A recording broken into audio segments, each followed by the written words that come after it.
Buenas tardes. Nuevamente estamos reunidos para una jornada historiográfica.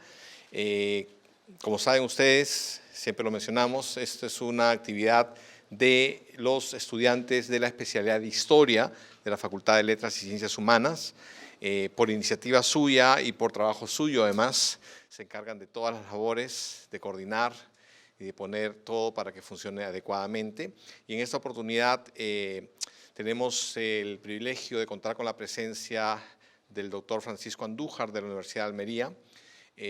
Lo van a presentar de manera adecuada en un momento más, pero quiero mencionar justamente eso, ¿no? Que es todo un honor tenerlo aquí nuevamente. Paco, bienvenido, y poder escuchar sus ideas y sus apreciaciones sobre un tema que él maneja de manera tan precisa como es el tema de la corrupción en el mundo moderno, ¿no? La corrupción del siglo XVII.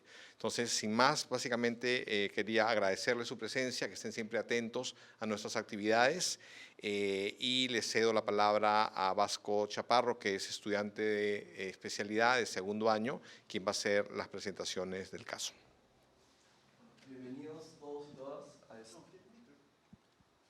Bienvenidos a todos y todas a esta conferencia titulada La corrupción virreinal en el siglo XVIII, problemas de metodología y fuentes, del doctor Francisco Andújar. El doctor Francisco Andújar obtuvo su doctorado en Historia en la Universidad de Granada y actualmente se desempeña como catedrático de Historia Moderna de la Universidad de Almería. Sus áreas de investigación abordan la historia social del ejército en el siglo XVIII, venalidad de cargos y honores en el siglo XVII y XVIII y corrupción en España y América en el antiguo régimen. Ha formado parte y dirigido importantes grupos de investigación, entre los que destacan el proyecto de investigación I+D, entre venalidad y corrupción en la monarquía hispánica durante el antiguo régimen. Destaca su abundante producción académica, entre los que podemos mencionar los libros Andalucía en la Guerra de Sucesión, Servicios y Lealtades del 2009, Necesidad y Banalidad, España e Indias, 1704 a 1711, del 2018, El sonido del dinero, Monarquía, Ejército y Venalidad en la España del siglo XVIII, así como debates sobre la corrupción en el mundo ibérico, siglo XVI al siglo XVIII. Bueno, demos un fuerte aplauso al doctor Andújar.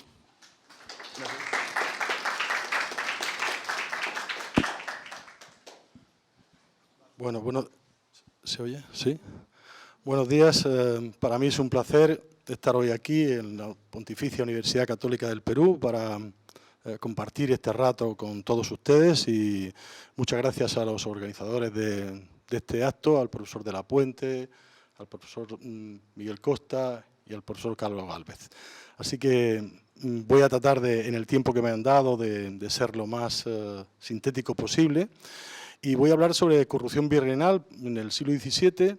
Tiene un subtítulo que es Problemas de fuentes y metodología, porque a mí me interesa, en los últimos años me interesa mucho la reflexión teórica y metodológica de cómo investigar y cómo afrontar los temas de investigación, sea el tema que sea. No estoy centrándolo solo exclusivamente en la corrupción.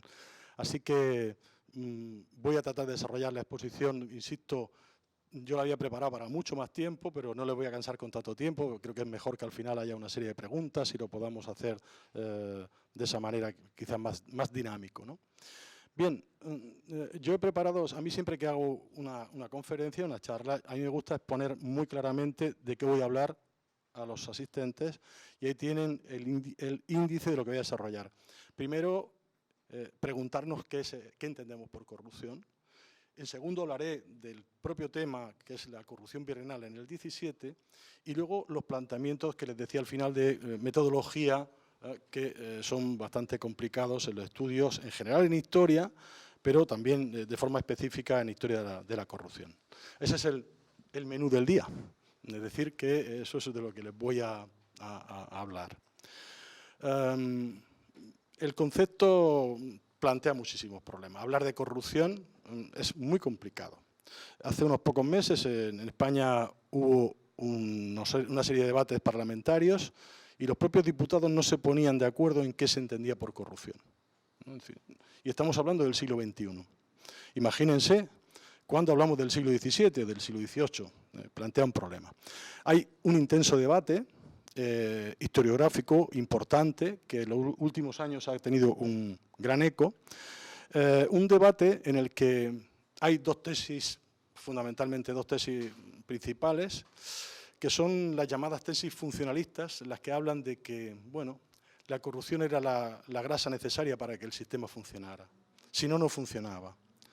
A eso se suman toda una serie de historiadores que dicen que no existe la corrupción en el antiguo régimen y que estamos aplicando un concepto, un término anacrónico, porque estamos aplicando una categoría y un concepto actual al pasado, lo cual es un error desde el punto de vista científico. Así que esa sería una de las tesis. Hay otras tesis que no son funcionalistas, que las veremos a continuación, de tal manera que si uno lee la historiografía reciente, encuentra que hay un uso laxo del término. Todo es, hay gente que utiliza el término corrupción sin una reflexión teórica y metodológica previa y, como decía, la tesis que incluso la niegan, es decir, la que plantea el anacronismo. En cualquier caso, admitamos que es un término polisémico. Es un término que fluctúa mucho en razón de los espacios, de los contextos, de los actores sociales intervinientes, y eso es fundamental tenerlo en cuenta.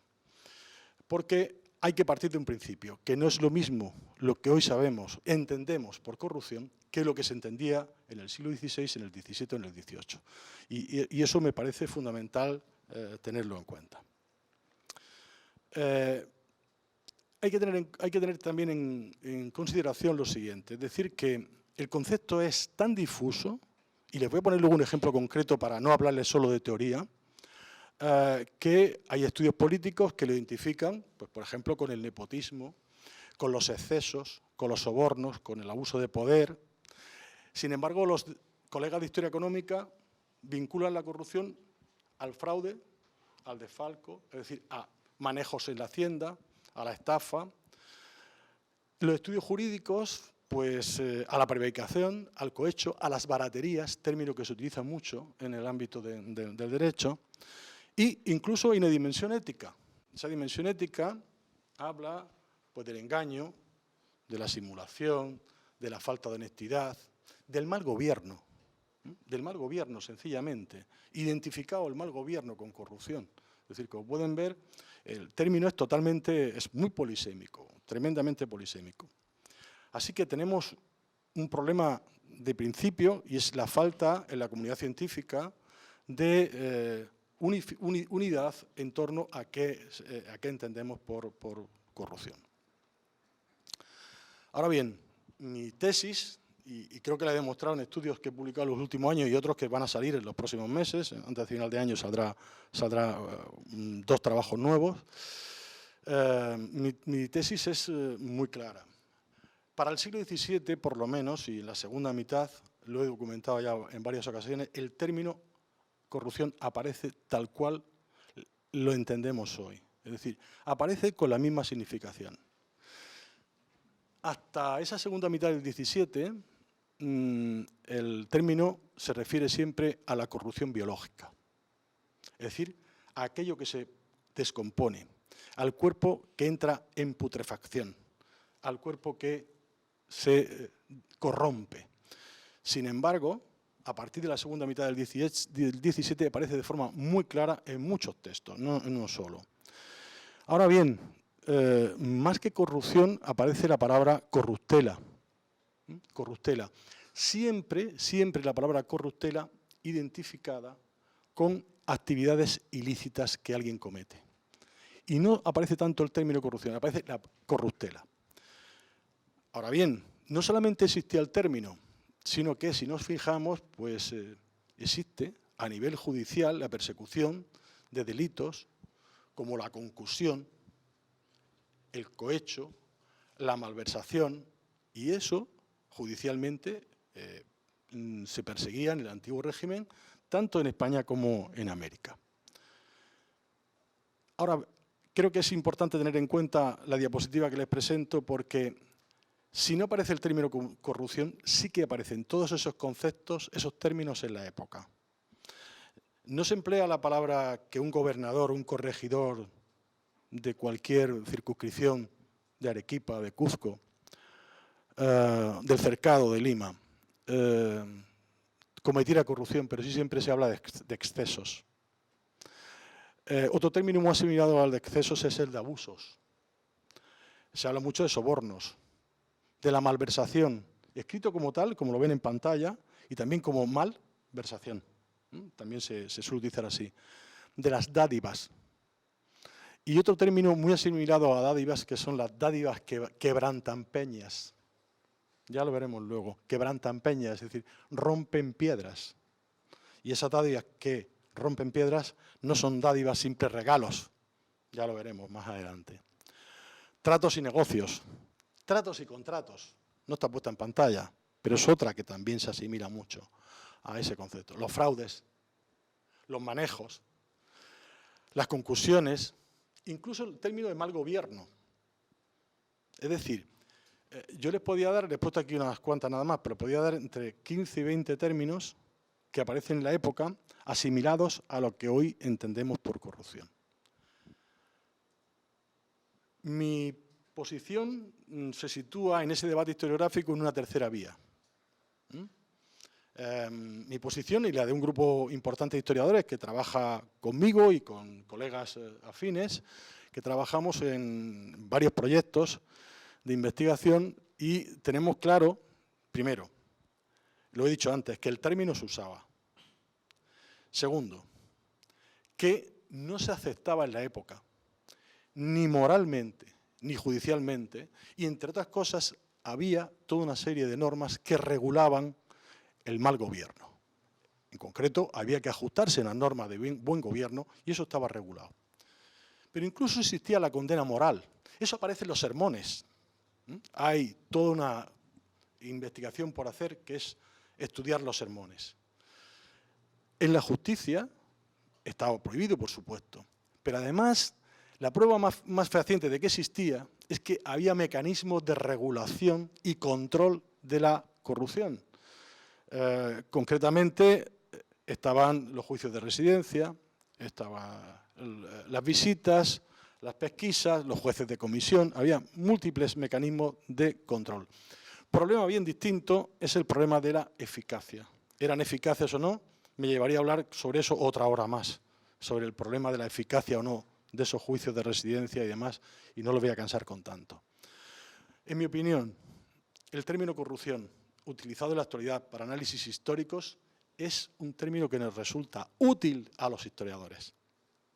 Englobamos todo, y como englobamos todo, pues nos resulta tremendamente práctico, vamos a decirlo. Pero estamos hablando de lógicas distintas y estamos hablando de delitos distintos, pero sin embargo nos resulta de gran utilidad. A eso hay que sumar algunos problemas más, y es que en el antiguo régimen las acusaciones que se hacían contra un gobernador, contra un oidor, jamás se tipificaban, casi nunca. Hay veces que sí que se habla de un cohecho, una malversación, pero siempre se emplea un término, los cargos contra, cargos, acusaciones contra, pero no aparece de forma específica la tipificación del delito. Y eso es muy importante, y eso ha llevado a muchos errores en la historiografía. Y además, no existía el delito de corrupción, no existía. Les decía antes que no existe hoy. Si no existía, ¿cómo lo juzgamos? Existían toda la lista de delitos a los que me he referido antes. Ahora bien, en algo en lo que yo tengo claro que no era corrupción y que cierta historiografía interpreta como corrupción, son las relaciones de clientelismo y patronazgo.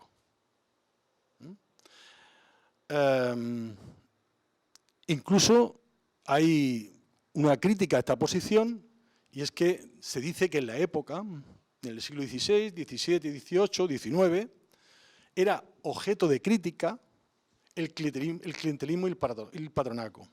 Yo no comparto esa tesis porque lo que era objeto de crítica era el nepotismo, que es distinto. Es distinto. Pero tengo claro que el clientelismo o las relaciones de patronazgo formaban parte del sistema constitutivo de gobierno de la monarquía, en España y en América. Y como parte del sistema de gobierno que vehicula toda el funcionamiento de la monarquía, no era constitutivo de delito que un señor hiciera lo que hizo el duque de Medinaceli en esa diapositiva que les muestro. Fue el valido de Carlos II entre 1680 y 1685. Nombró a su hermano, el marqués de la Laguna, virrey de Nueva España en 1680. Y el mismo día que lo nombra, le prorrogan el nombramiento por 3 años más. Vamos a ver. Si no ha ejercido el cargo, ¿cómo se le prorroga por 3 años? Esa es la pregunta, ¿no? Bien. Pues abajo tienen las relaciones del duque de Medinaceli con sus ejercicios de patronazgo con un hijo, un yerno, su suegro, cuñado y otro cuñado. Sí, no me voy a entretener en ponerlo, pero si ustedes cogen las fechas que aparecen debajo, pues verán que a su yerno lo hizo grande de España en 1683. Así, el rango más alto de la nobleza. O verán que a su cuñado pues lo hizo consejero de Estado, caballerizo mayor de la reina, lo colocó y luego le dio una encomienda. O que, por ejemplo, al duque de Alburquerque le hiciera consejero de Estado, a otro hijo lo nombrara capitán general de Andalucía, luego presidente de un consejo. Ahí tienen relaciones de patronazgo. El gran patrón es el valido. Ese es el valido. Eso, en mi opinión, no es corrupción. Es hacer uso del ejercicio del poder en la lógica en que en la época funcionaban esas relaciones. Hay, insisto, quien mantiene que esto que estoy diciendo pues no es demasiado correcto y eso lo entienden como nepotismo. Yo creo que eso forma parte del sistema. Y, por tanto, no comparto esa tesis. Pues estoy plantando mis problemas metodológicos. En mi opinión, ¿cuándo existe corrupción? Les voy a dar 3 indicios en los que creo que se puede utilizar el término con una cierta coherencia. Primero, cuando provoca daños a terceros, cuando hay perjudicados. Cuando hay un tercero perjudicado. Y le he puesto a su vez 3 tipos de terceros. La sociedad en general, la hacienda del rey o el nepotismo. Por ejemplo, yo creo que es un perjudicado cuando un corregidor de Cuzco, voy a poner el mismo ejemplo, el virrey, para darle el pase a que sea el corregidor de Cuzco, es decir, para que ejerza de forma efectiva, le ha cobrado una cantidad de dinero para su bolsillo personal. Ese corregidor normalmente muchas veces ha pagado en Madrid. Si suma lo que ha pagado en Madrid más lo que le ha exigido el virrey, va a tratar de resarcirse de ese dinero haciendo prácticas más corruptas que van en detrimento del gobierno que ejerce, de los cuzqueños en este caso. Por ejemplo, cuando un virrey especula con el abastecimiento de harina en Lima, por ejemplo. Por ejemplo, cuando cobra comisiones para conceder un contrato, un asiento de arrendamiento de rentas. Esos son ejemplos de cómo hay daños a terceros. En el caso de la agencia, de cuando el tercero no es la sociedad, sino es la hacienda del rey, cuando, por ejemplo, un virrey permite el contrabando. Está perjudicando a la hacienda.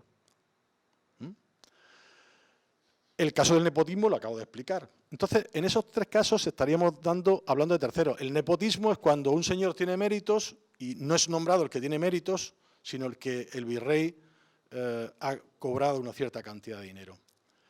En segundo lugar, la segunda forma más clara de corrupción es cuando la justicia distributiva se quiebra. Esto los historiadores del derecho y los historiadores de la justicia lo tienen muy claro.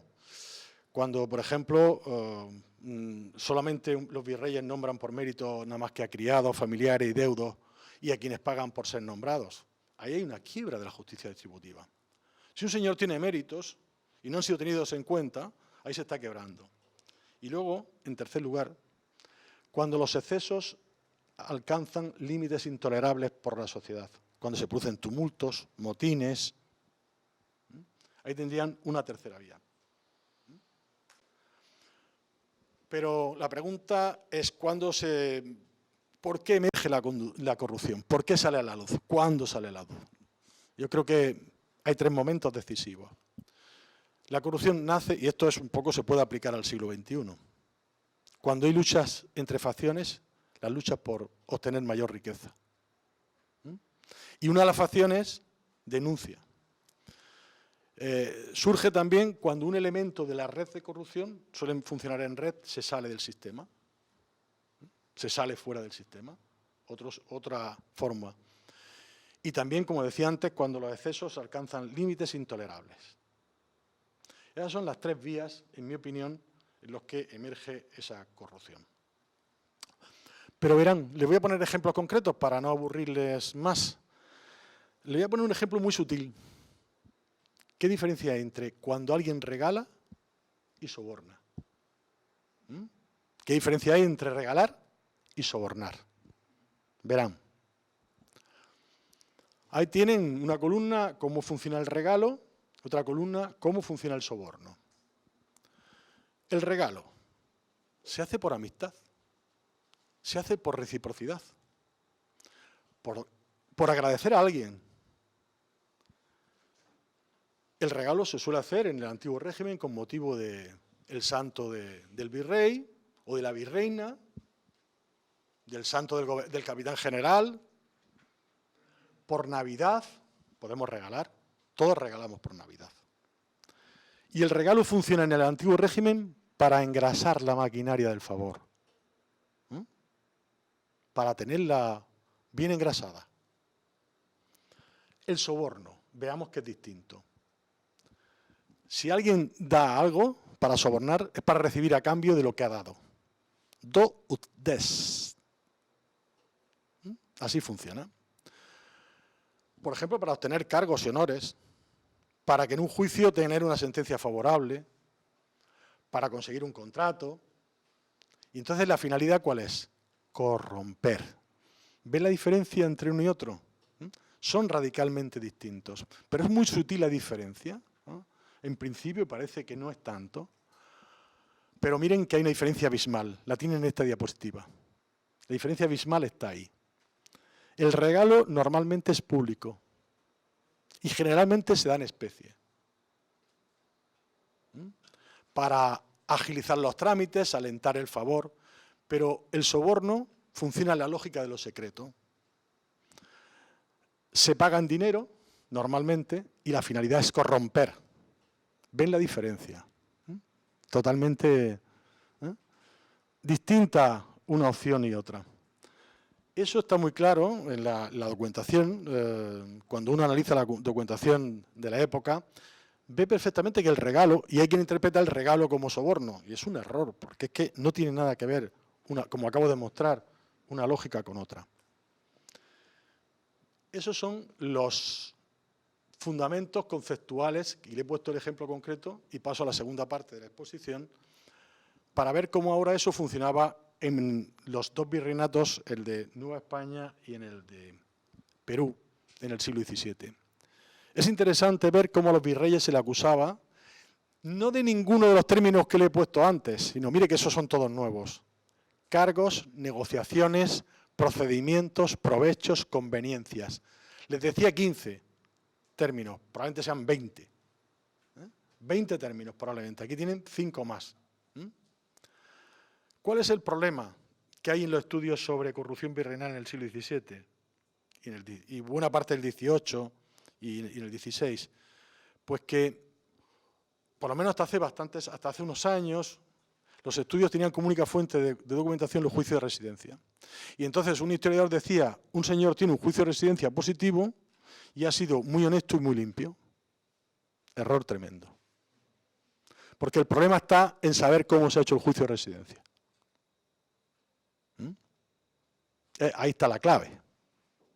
¿Quién ha participado, cómo y cuál es la lógica interna que ha hecho que funcione el juicio de residencia de una manera o de otra? Les voy a poner una nómina de los abusos que, por regla general, se le atribuían a los virreyes del siglo XVII. En total, creo que son 9 o 10, pero miren de qué se les acusaba. Esto no lo escribo yo. Esto lo escribe a principios del siglo XVIII uno que quiere venir a ser virrey, que vino a ser virrey del Perú. El príncipe de Santo Bono.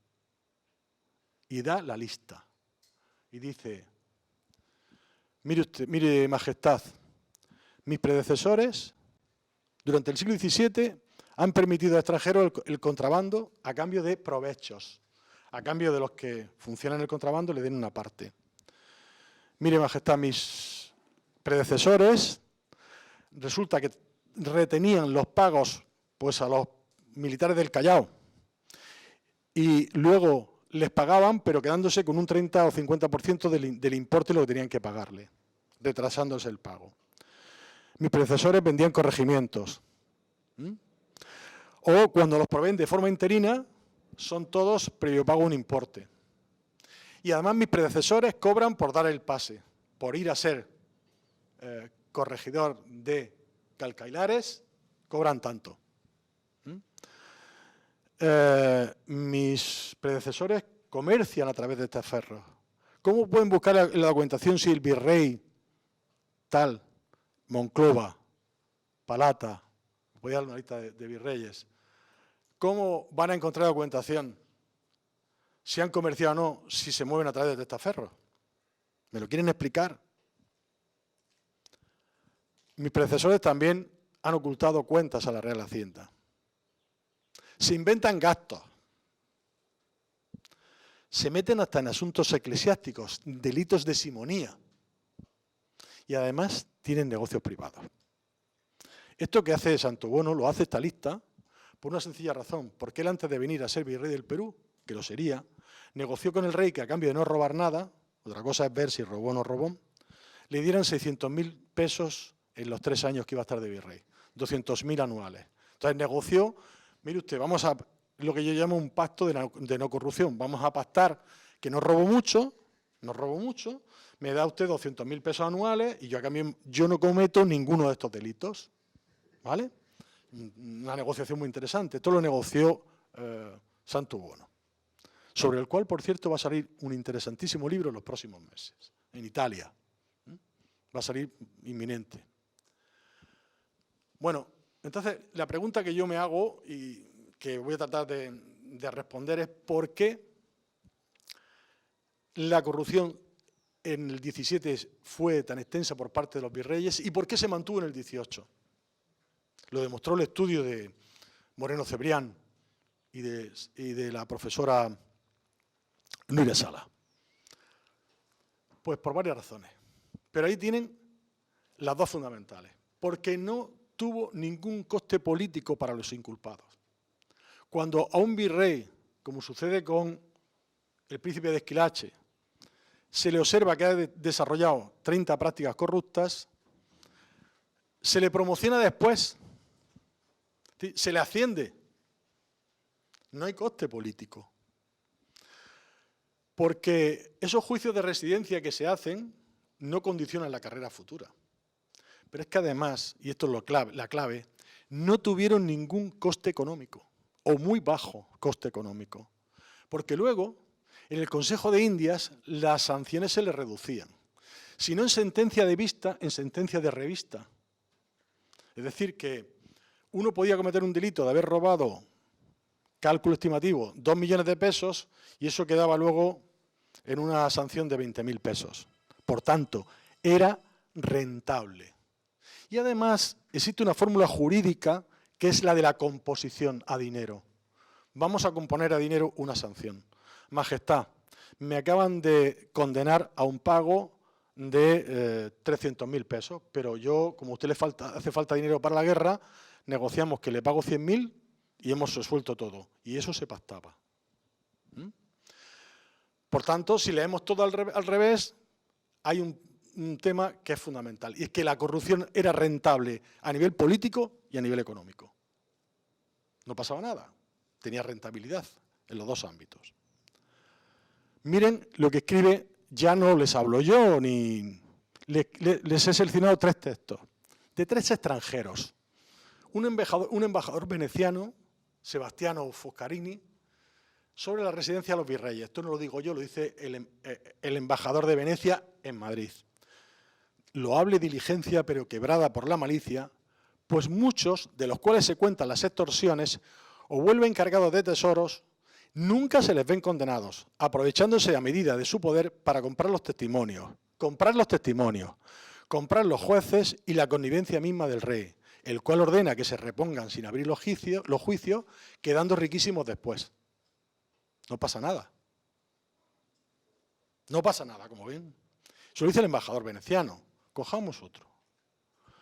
El embajador de Francia, el marqués de Virials, en sus memorias, lo he traducido del francés para que lo tengan más claro, dice lo siguiente: se ve sin cesar venir de Flandes, de Indias, de Nápoles y de otros grandes gobiernos a virreyes cargados de millones, que han robado por 1000 concusiones.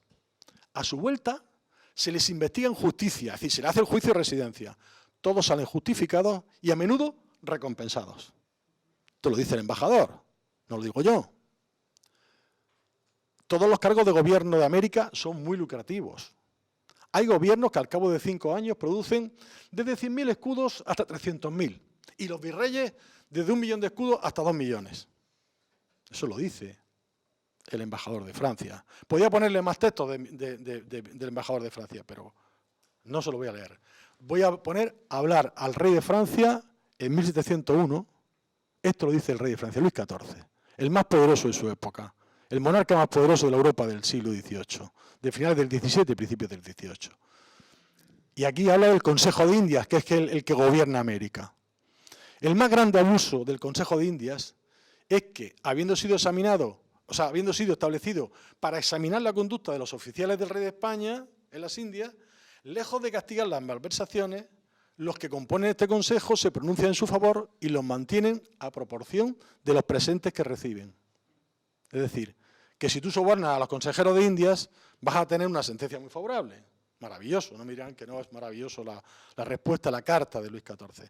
Pero el último texto, y con este termino esta parte para pasar al tema de la metodología, para no cansarles mucho más, es que esta carta la escribe la corrupta número 1 de finales del siglo XVII, la señora condesa de Berlitz, conocida en Madrid como la Perdiz. Berlitz, Perdiz. No lo castellanizaban ese término, sino que le llamaban la Perdiz, porque era además muy astuta. Y dice la Berlitz que mientras que los franceses están avanzando y están dominando Cataluña en la Guerra de los 9 años, no hay en España dinero a causa de la rapacidad de ministros y virreyes tan hábiles para acohechar como torpes en campaña. Tan hábiles para acohechar como torpes en campaña.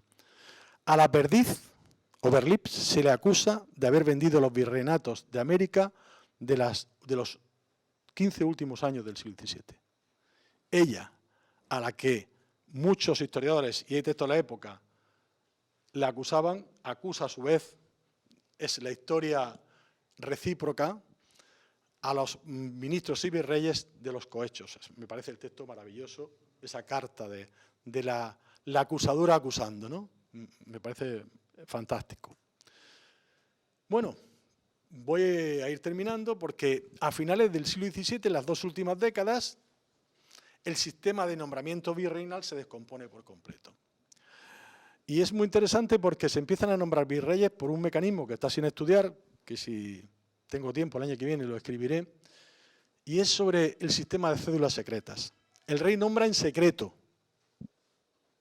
en silencio, y nombra de la siguiente forma: hermano Marqués de la Laguna, te voy a hacer virrey de Nueva España, 8 de mayo de 1680.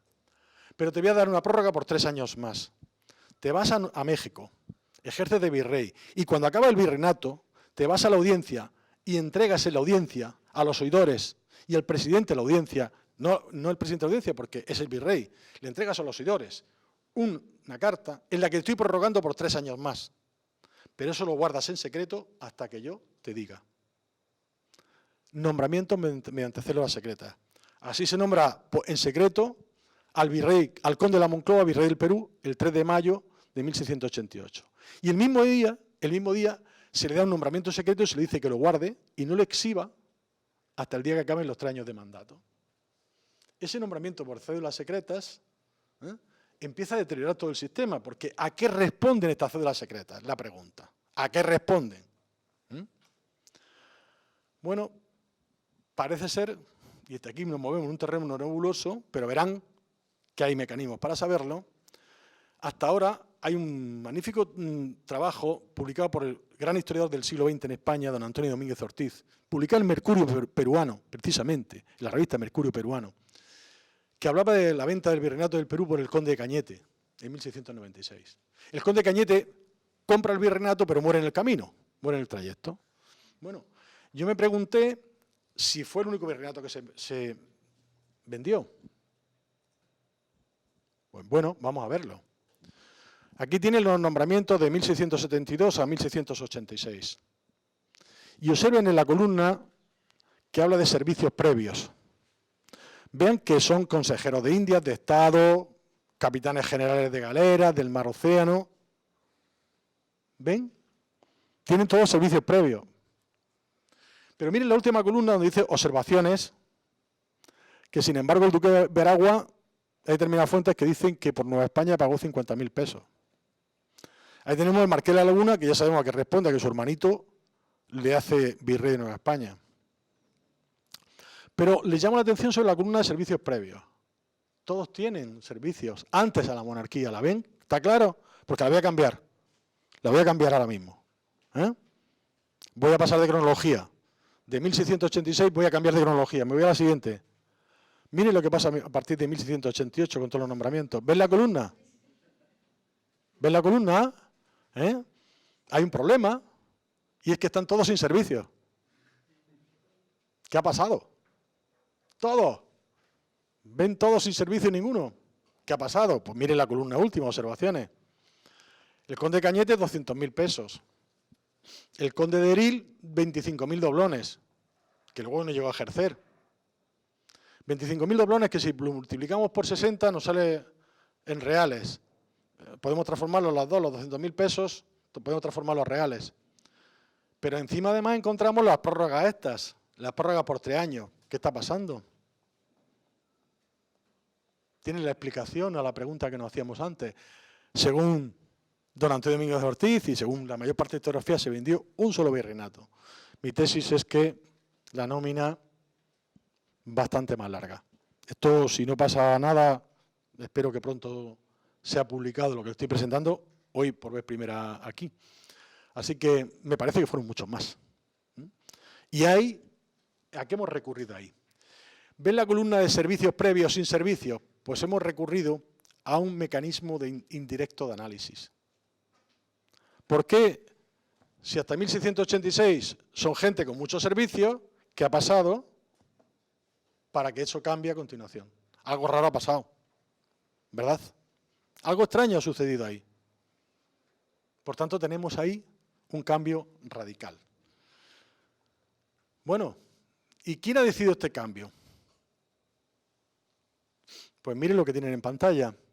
Una complejidad de juego de relaciones de poder que es muy difícil de saber dónde está el centro de decisión política que ha hecho posible que se produzca ese cambio, que se vendan los virreinatos, y me falta la principal persona que había colocado ahí. Miren, la decisión política la tiene el rey, pero bueno, sabemos que el rey muchas veces no gobernaba, era la reina. Los grandes de España que están allí en palacio, los grandes jefes de las casas reales, el mayordomo mayor, etcétera, etcétera. Los confesores con un poder impresionante, los confesores del rey y de la reina. Los validos, el Consejo de Estado, los consejos, el que despacha todos los días con el rey, el secretario del despacho universal, que negocia todos los días con el rey. Los agentes de negocios. Espero que pronto salga publicado un trabajo sobre agentes de negocios en el libro de las jornadas virreinales de hace 2 años, que presenté aquí. Esos señores que se dedican a mediar entre España y América, interesantísimos. Y falta la perdiz. No la he puesto a caso hecho, por si alguien se da cuenta. Falta la perdiz, la verlips, que decidía tanto como el rey o la reina o más. No está.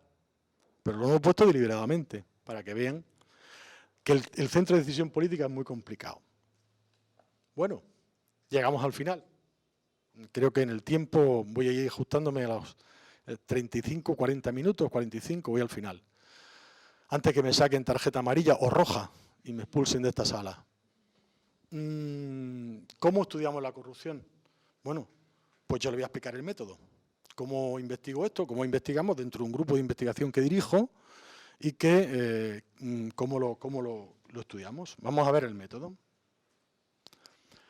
Bueno, hablando de metodología, hay que hablar de dos cosas distintas. Una metodología de investigación en general y una metodología específica para investigar la corrupción en el tema virreinal, gobernadores, corregidores, oidores, etcétera, etcétera. Una metodología específica para corrupción y una metodología general. Si no tenemos en cuenta esos dos planos, que hay una metodología general y una específica, estaremos en un error. Yo le voy a explicar ahora de una forma muy rápida y muy somera mis planteamientos metodológicos. En primer lugar, la escala de observación. Entendemos la corrupción, y está hablando de corrupción virreinal, siempre los virreyes solos, siempre los gobernadores, siempre las élites, siempre los oidores, siempre los comerciantes, siempre los contrabandistas. La corrupción permea todos los grupos sociales en el antiguo régimen, en España y en América, desde las capas más bajas hasta las capas más altas. Y eso hay que tenerlo en cuenta. Pero a nivel de metodología lo que predominan son los estudios de caso. Yo estudio un virrey, Miguel Costa estudia el señor conde Villardón Pardo, Margarita Suárez, conde de Castellar, dirijo un par de tesis sobre otros dos virreyes del Perú. Bueno, podemos coger estudios de caso. Pero yo creo que hay metodológicamente un cambio radical a hacer, y es pasar de los estudios de caso a los análisis microhistóricos. Y aquí hay que leer a Carlo Ginzburg, hay que leer a Eduardo Grendi, hay que leer a Carlo Poni, hay que leer a los microhistoriadores italianos. Si no se lee eso, no entendemos nada. Hay que pasar a análisis microhistóricos, pero claro, nos plantean un problema. Oiga usted, lo que usted estudia sobre el conde de Castellar o yo sobre el conde de la Monclova, ¿es representativo de cómo funcionaban todos los demás? Las historias son preguntas. Y la pregunta clave es esa. Todo aquel historiador que no se pregunte no hace historia, en mi opinión. Hace descripción y parafraseo. Esa es mi opinión. Soy un poco crítico y algún día voy a salir un poco perjudicado de alguna de estas conferencias, pero lo tengo que decir. El problema que se plantea es el problema de la representatividad. Pero claro, empezamos a tener ya tal cantidad de estudios que cuando sumemos los que he enunciado, más los que se han hecho sobre Montes Claros, sobre el Príncipe de Esquilache, sobre todos los demás, nos van a permitir ya obtener generalizaciones. Y la siguiente fase, que va a ser muy pronto, va a ser que muchos se van a poder hacer investigaciones con fuentes exclusivamente secundarias, con lo que se ha escrito, con lo que se ha publicado, sin necesidad de ir a los archivos. No tiene que ir a ningún archivo, con lo que se ha escrito. Unamos elementos, nexos de unión. Pero yo tengo un método para resolver el problema, tengo un método. Hago una propuesta de método para resolver el problema de la representatividad. Y es dar más importancia al contexto que al caso. Ahí está la clave, en mi opinión. Si damos más importancia al contexto general que al caso que estudiamos. Y esa es una de las claves metodológicas, en mi opinión. Insisto, muy criticable, pero bueno, es la que yo utilizo y es la que intento explicar. El historiador tiene muchísimos retos, lo acabo de decir, pero entre los retos, lo que tiene en tercer lugar, creo que es fundamental, interpretar lo que está leyendo, criticar las fuentes que está manejando y cruzar múltiples fuentes sobre un mismo caso de investigación son las claves de cualquier investigación. Lo que se llama hoy en día, tengo un compañero que acaba de una conferencia con el título El cruzamiento de fuentes. Hay que cruzar fuentes, siempre y cuando las tengamos. Si no las tenemos, le explicaré una alternativa, cuando no las tenemos. No tengo la piedra filosofal de cómo investigar, pero les voy a dar alternativas metodológicas. El principal reto del estudio sobre corrupción es que es un terreno resbaladizo. fronterizo, te mueves en muchas nebulosas. Es muy complejo. Y eso es un reto. Bueno, pero vamos a ver cómo resolvemos todo esto. Bueno, puede que no tengamos registros documentales, no tengamos datos, o tengamos registros que están con muchas lagunas, que nos falta mucha documentación. Miren, los historiadores italianos solucionaron esto hace mucho tiempo, intentaron solucionarlo, plantear, y decirle a los historiadores, a los demás historiadores, decirle, oiga, los silencios cuentan. Cuando las fuentes callan, cuentan. Cuando un señor deja de ir al escribano, cuenta. Miren los silencios. Ténganlo en cuenta. Tengan en cuenta que maneja fuentes que han sido alteradas, porque han sido producidas con una intencionalidad. Y eso es fundamental. Tengan en cuenta que trabaja con fuentes manipuladas, que se han manipulado en la época porque el escribano estaba al servicio de quien le pagaba. Yo entregué el día antes de venirme aquí un libro, una editorial, sobre un personaje en que toda la escritura, todas no, un porcentaje alto, están hechos ante el mismo escribano. Al final descubro que no le pagaba por escritura, estaba a sueldo anual del escribano. El escribano estaba a sueldo anual de ese señor y le pagaba una cantidad mensual. ¿Qué escribía el escribano? Lo que quería.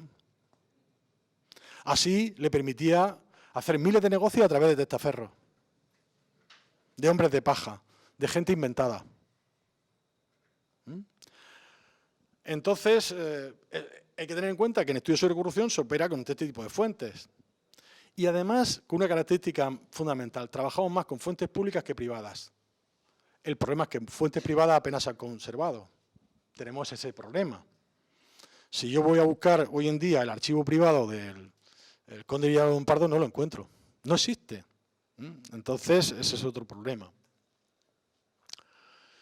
Con el problema de las fuentes yo estaría hablando horas y horas y horas, pero fíjense, les pongo un ejemplo, y con esto termino, me quedan 2 diapositivas, ya no les canso más. Estoy los 45 minutos, si mi reloj no se ha disparado. Fuentes judiciales. ¿Cómo se han construido? La lógica de construcción de la fuente judicial. ¿Cómo se han producido?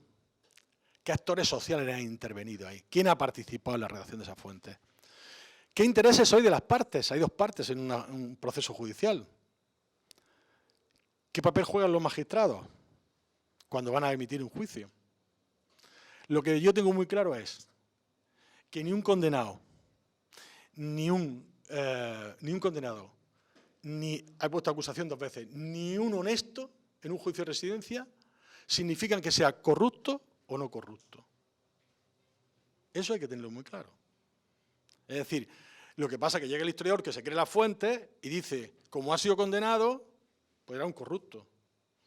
A ver si quien ha testificado ante el juez de residencia era el bando contrario a él que le había perjudicado sus intereses. ¿Te lo has planteado? ¿Te lo has preguntado?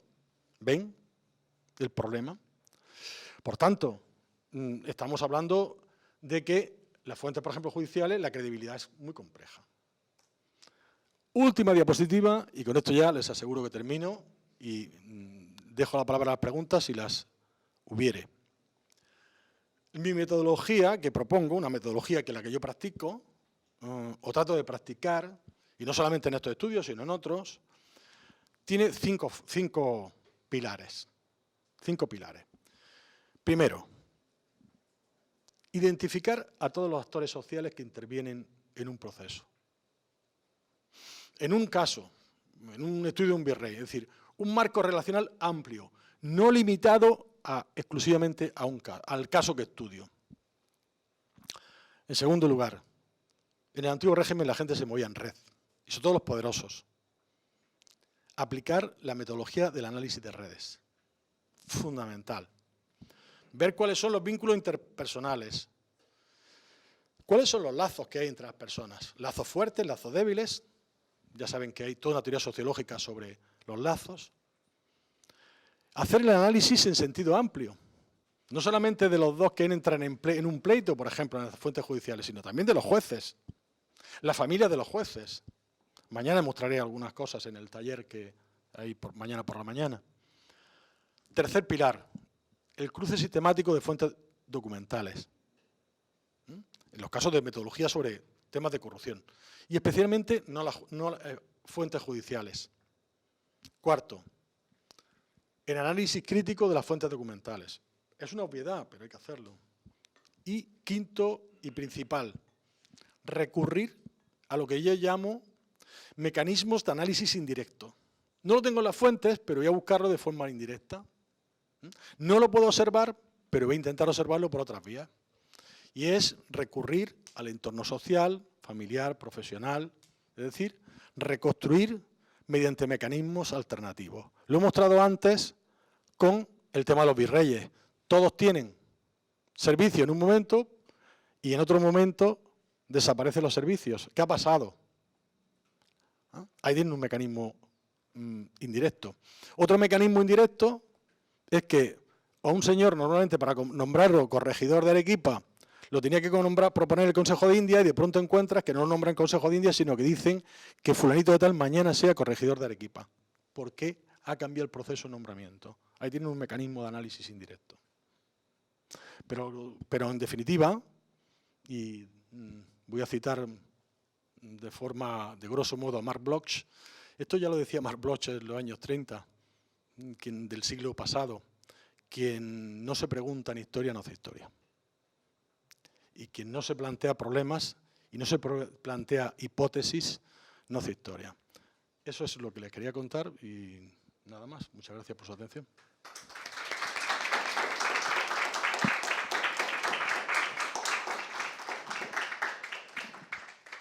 Bueno, damos el paso a preguntas y comentarios, así que si tienen alguna, por favor.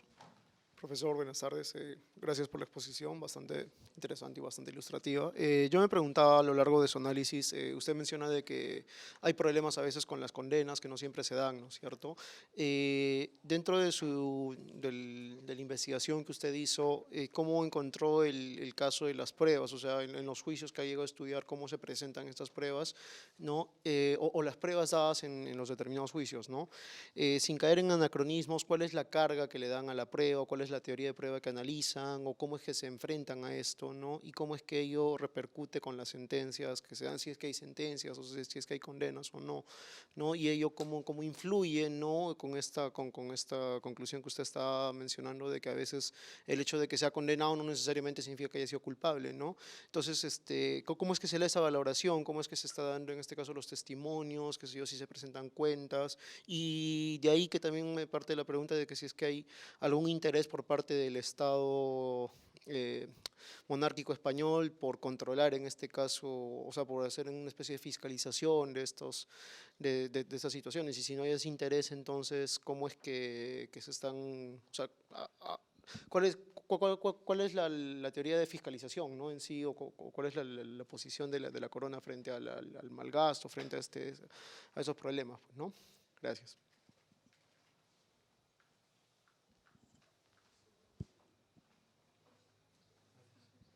Bueno, son dos preguntas. A la primera le respondo de una forma muy sintética. Vamos a ver, en las pruebas, en cualquier proceso, incluso no judicial, de cualquier tipo, donde hay testigos, lo fundamental hay que tener en cuenta que en cualquier proceso de este tipo, insisto, no judicial, un señor que quiere ser caballero de Santiago, que aspiración a nobleza, aspirar a un rango superior de la nobleza.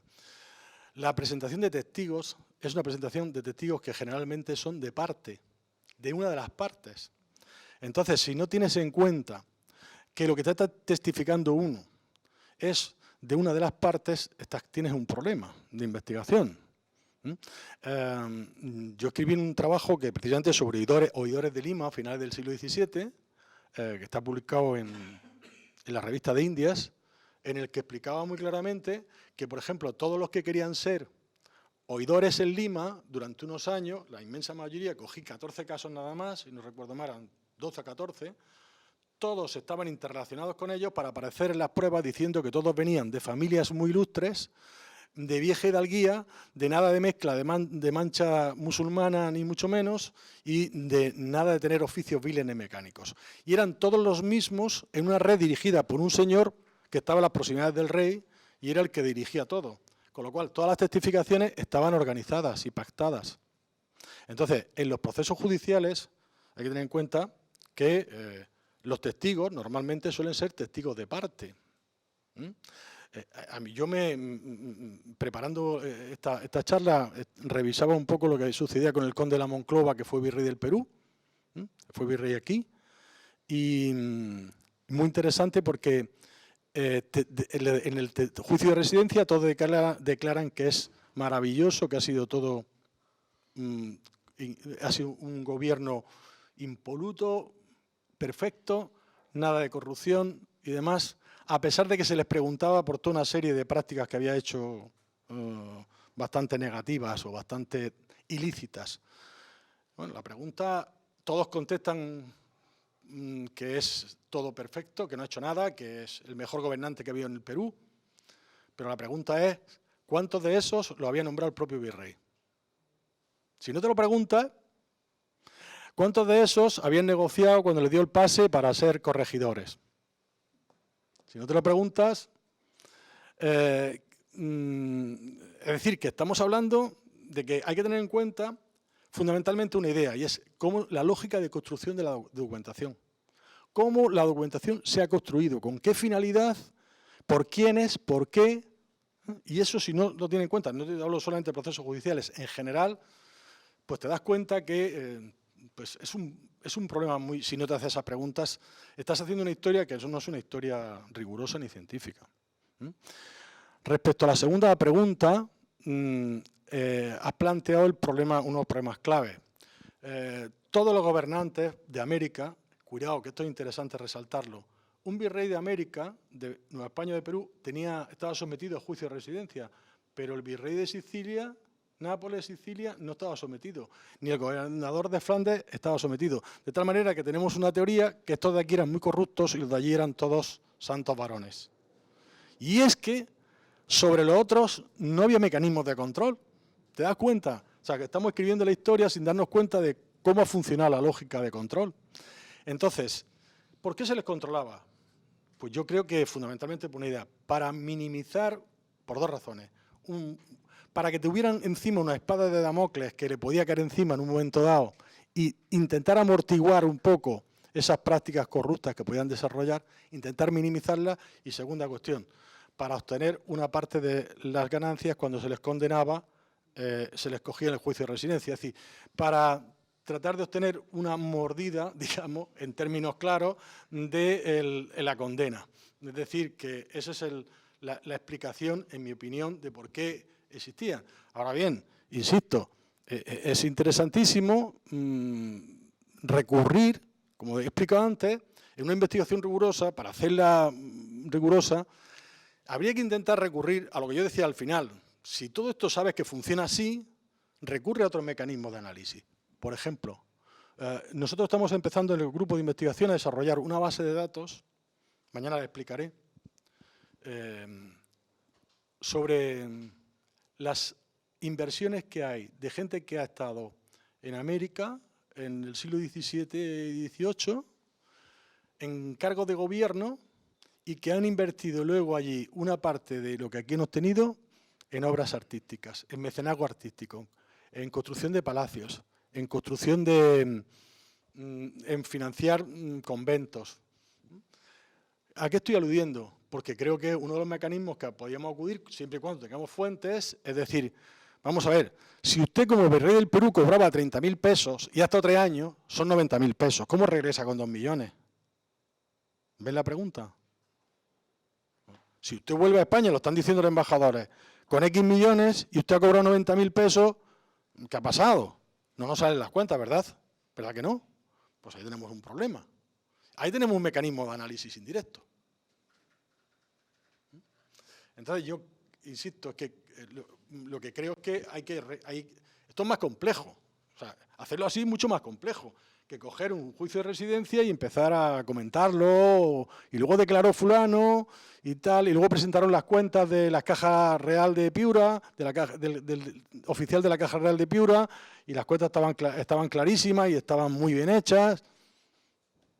¿Te has preguntado por las relaciones entre la Caja Real de Piura y el Tribunal del Consulado, y el Tribunal Mayor de Cuentas de Lima, que la fiscalizaba? ¿Sabes cómo se nombraban los miembros del Tribunal Mayor del Tribunal de Cuentas de Lima y los oficiales de las cajas de Piura? O de Arequipa, me da igual, las que quieras. Es que las preguntas son los que hacen complejo la historia y la hacen atractiva. Y en el momento que no sea atractiva, yo dejaré de ser historiador. Si no hay una pregunta, yo voy a aprovechar para hacerla a manera de pregunta, comentario, que es bien interesante digamos, este tema que has planteado de estas zonas de frontera, en realidad, ¿no? Y también has mencionado el tema del clientelismo, el clientelaje, digamos, y la corrupción, como que no son lo mismo, ¿no? Pero, sin embargo, se parecen mucho y a veces están muy relacionados. De hecho, acusaciones de corrupción pueden ser resultado de disputas clientelares, digamos, ¿no? Que no se acusaba de corrupto a nadie mientras las redes clientelares estaban satisfechas cada una con lo suyo. Y por otro lado, un cliente que pertenece a una red eventualmente podría también convertirse en un elemento corruptor. Entonces, si pudieras un poquito...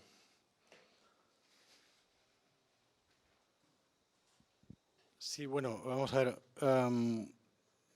Cuando uno va resumiendo tanto y simplificando tanto, pues vienen los problemas. Yo he dicho que, en mi opinión, el clientelismo y el patronazgo, cuando deriva hacia relaciones nepóticas y nepotismos, cuando un virrey viene con 80 criados y nombra 79 en 79 corregimientos. Creo que estoy poniendo un ejemplo, ¿no? Que no es que lo hicieran tanto, pero a lo mejor nombraban 40 o 50. O sea, depende. Es decir, claro, pues eso sí, se podía identificar. Ahora bien, yo lo que he querido decir es que las relaciones de clientelismo son las que articulan todo el sistema de funcionamiento político de la monarquía. Un consejero de India, a mí me interesa, por ejemplo, saber si ese consejero de India ha nombrado aquí ha participado en el nombramiento un camarista de India, que son los que proponen, por ejemplo, obispos. Ha nombrado a 50 obispos en el Virreinato del Perú. A mí me interesaría saber qué vínculos hay entre el camarista o esos camaristas y los nombrados. Sería muy interesante un ejercicio práctico a realizar. Claro, ¿cuál es el problema? Pues que normalmente los estudios que se hacen es pues que fulanito de tal fue Morcillo, fue arzobispo de no sé dónde, Ladrón de Guevara vino de Quito. Bueno, pero el análisis en profundidad nos daría en qué campo nos movemos. Evidentemente, el primer ejemplo que te he puesto pues, se aproxima mucho a la corrupción. Lo que pasa es que yo lo que me refería era a que realmente todo el sistema funciona como una relación de tipo... El sistema político del antiguo régimen es puro clientelismo y patronazgo. Ojo, que no lo ejerce el rey siempre, que eso es lo que no he matizado y he querido decir. Lo ejercen diferentes instancias de gobierno y entonces ahí tenemos el problema. Hay múltiples instancias de gobierno que son las que ejercen esas relaciones de clientelismo y patronazgo. Y ahí hay conflictos y hay choques y hay mil problemas. Entonces, claro, pero en realidad todo el sistema de funcionamiento de la monarquía es un sistema clarísimamente clientelar, en mi opinión.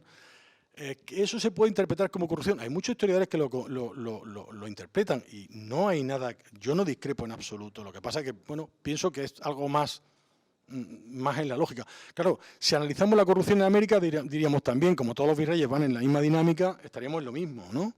Es decir, que por supuesto son todos terrenos, habría que hacer un análisis un poco como el que yo he hecho con el soborno y el regalo, muy preciso y demás, para matizar múltiples aspectos, que me llevaría horas a hacerlo, y una investigación más a fondo, para ver dónde están las fronteras entre nosotros, si es que existe la frontera. Es algo muy permeable, es decir, entre el patronazgo y esas relaciones que podíamos llamar como corruptas, es totalmente muy permeable. Vamos a ver. Voy a poner un ejemplo muy claro. Los virreyes en América, voy a poner Perú, los virreyes del Perú en el 17 tenían por práctica habitual nombrar a sus familiares en determinados cargos de gobierno fundamentales. Gobierno político, militares también, cargos militares.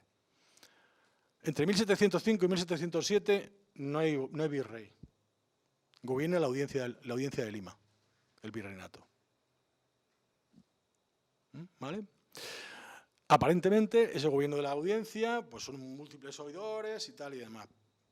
Pero yo me he permitido pues tener un rato y analizar qué le pasa al oidor que ejercía como capitán general porque era el decano. Y no tengo muchos datos metidos no he explicado porque lo explicaré mañana, lo de las bases de datos. Me he permitido buscar qué relaciones había entre ese oidor y alguna gente, que si tenía relaciones con alguien. A su hijo lo hace capitán de mar y guerra. A su yerno le da una plaza de no sé dónde. Al otro, y entonces está con la misma lógica que habían aplicado los mismos virreyes. ¿Cómo calificamos eso? Pues yo creo que lo que hay que hacer no es calificar, no llegar al calificativo, por decirlo de alguna manera. En el libro que decía que entregué el día antes de venirme aquí a una editorial, hay clarísimos cohechos. Pero bueno, yo me he limitado a explicar cómo funcionan los cohechos. No me he metido tanto en empezar a hablar de corrupción o de cohechos. Las dinámicas políticas y económicas funcionan de esta manera. Es decir, muchas veces estamos con el problema del calificativo, que eso no he querido hablar aquí porque eso es otro problema. Insisto que es que el término corrupción me parece que es simplemente que nos es útil. Pero esas relaciones, pues podríamos decir que podríamos enmarcarlas en un caso de prevaricación, por ejemplo, lo que estoy planteando. Estamos, por tanto, en terrenos fronterizos, terrenos muy movedizos, en el que no se pueden emplear, yo creo, muchas afirmaciones categóricas así, y sobre todo tener mucho cuidado de movernos en el contexto de la época, ¿no? Es decir, en la época nadie hablaba de patronazgo ni clientelismo, pero sí se decía la palabra mi amo, mi dueño, mi señor, pero mi señor no de respeto, sino mi jefe. Eso aparece en la época, en la documentación, en la correspondencia y muchos más términos que te permiten establecer que entre dos personas había un vínculo de un determinado tipo. Pero para eso, ¿qué pasa? Pues tenemos que tener correspondencia. Y si no tenemos correspondencia, difícilmente podemos llegar a ese nivel de precisión. Son terrenos muy, muy movedizos. Que a veces no están tan claros como el que yo he puesto entre el regalo y el soborno, que yo lo he podido comprobar esas diferencias a partir de unas cuentas que he encontrado un financiero. Ese financiero, cuando hace regalos, lo declara en las cuentas. Pero luego dice, pero la empresa tiene todos los años 120.000 reales de gastos secretos, de los cuales no se puede hablar. Ahí nos callamos. ¿Y en qué se gastaban los 120.000 reales? Semestrales eran, perdón, semestrales. ¿En qué se los gastaban? Yo no lo sé, ni lo puedo saber. Pero sí sé, y ahí voy otro mecanismo indirecto de análisis, quién, ese mismo financiero, hacía préstamos. ¿A quién le hacía préstamos? Pues mira, le hacía préstamos a los señores que luego decidían sobre sus negocios, a los consejeros de Castilla. ¿Ves? Pero, por ejemplo, pues en ese libro yo creo que no he empleado la palabra corrupción nada más que una vez o algo así, ¿no? No he entrado en el fondo del debate. Porque es un debate que está abierto y que sería muy interesante. Tendremos seminarios próximamente en el que debatiremos estos temas, ¿no? Porque son debates abiertos a discutir diferentes posiciones, porque yo he puesto la mía, pero sé que hay posiciones radicalmente distintas, ¿no? Claude Baquet, el que hizo el libro sobre forense, tiene una posición distinta. Michel Bertrand la ha matizado mucho en los últimos años cuando ha visto la cantidad de datos que le están saliendo de las últimas investigaciones, pero antes estaba en las tesis funcionalistas. O sea, hay muchos historiadores que mantienen posiciones, divergentes. Yo creo que no nos debemos obsesionar con el uso del término. Lo que pasa es que es un término que llama mucho la atención, que hoy en día incluso, comillas, vende, aunque en historia se venden pocos libros, pero vende. Yo tengo una editorial que lleva como 5 años diciéndome que le escribo una síntesis sobre corrupción en la España moderna. Le he dicho que no se le va a escribir en la vida. Por una razón obvia, porque no hay investigaciones de base para escribir ese libro. Y como no hay investigaciones de base, ya se lo he dicho como 10 veces, no la voy a hacer. ¿Por qué? Porque no sabemos nada.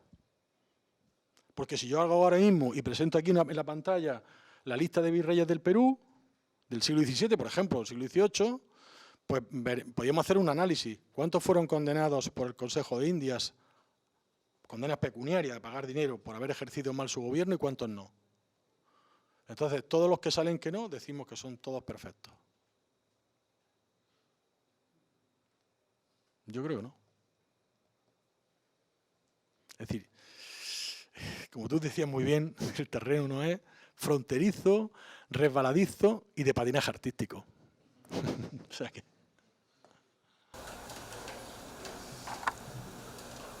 Bueno, ha concluido esta conferencia. Gracias a todos y a todas por su asistencia. Los invitamos a la próxima jornada, que es este miércoles, del doctor Guillermo Nieva, sobre el criterio molecular. Bueno, fue un placer.